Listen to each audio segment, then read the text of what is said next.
que nós vemos nessa prestação de conta, principalmente no que se refere ao combate à Covid, é uma convergência de diversas ações integradas a todas as áreas da administração pública, que potencializam não só o combate à doença, mas o tratamento, seja ele precoce ou seja ele dos infectados pela Covid-19. Essas nuances e ações permeiam, inclusive, as flexibilizações diversas, enfocando o que, ao meu ver, é o principal foco de contágio, que é o transporte coletivo lotado das grandes e médias cidades. Você chegou a apresentar formalmente essas ações ao governador João Dória ou ao subgovernador Vignoli, ou à Frente Nacional de Prefeitos, mostrando a metodologia aplicada e o resultado excepcional que ela se resulta?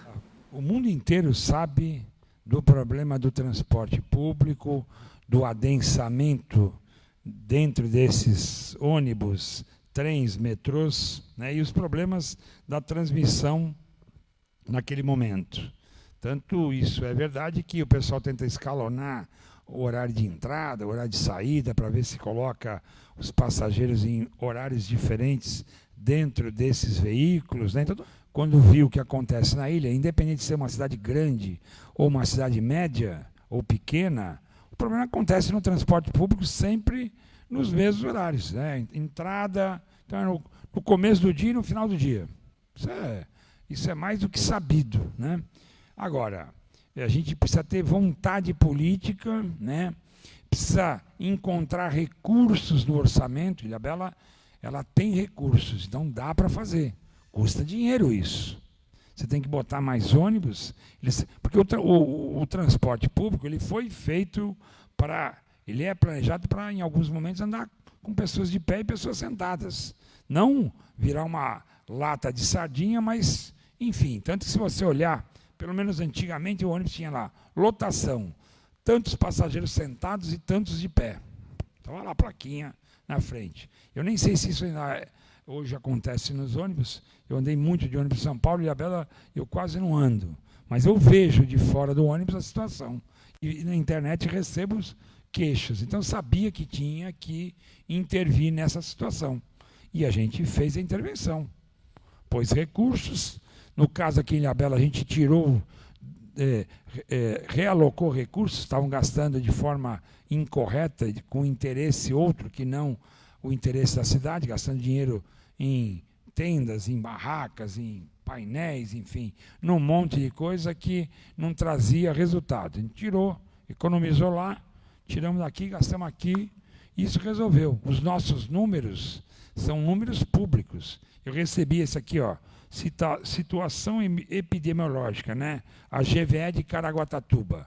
Ela faz o controle, né? Então ela sabe dos números e o governo do estado tem o conhecimento, porque a gente sabe o que fez.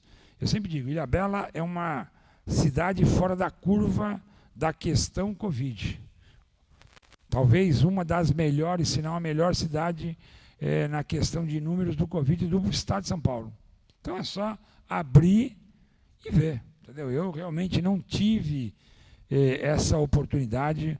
O governo do estado ele não abre diálogo com as cidades, não abre, não dá essa oportunidade. É uma ditadura mesmo. Ele dá as diretrizes e não escuta os prefeitos. Em relação ao Covid, eu tenho certeza que as atitudes que esse governo tomou nesses 60 dias fez essa mudança dos números da cidade. Hoje, Ilhabela é uma das cidades mais seguras em relação à transmissão do Covid. Os nossos números são números confiáveis, registrados pelo governo do estado, pela vigilância epidemiológica do governo do estado. Hoje, só para você ter noção, os números do hospital nos últimos 30, 45 dias teve uma ocupação de 50% da UTI, menos de 30% das enfermarias, né? A transmissão e os números de casos em Ilhabela estão diminuindo muito em função da questão da intervenção no transporte público, onde dobrando o número de veículos nos horários de pico, a gente impediu a aglomeração. Hoje os usuários de transporte praticamente só se locomovem sentados, E outra atitude importante foi o tratamento precoce dos pacientes com Covid ou com suspeita de Covid. Quem passa pelo gripário é acompanhado em casa com oximetria e tão logo apareça algum sinal da doença, a gente intervém de forma emergencial, impedindo com que o caso se complique e que faça, se necessário, uma internação e quem sabe até uma intubação. Então, dessa maneira a gente conseguiu diminuir os números de internação, de intubação, de UTI, e Ilhabela hoje tem um ponto fora da curva na questão do Covid no estado de São Paulo.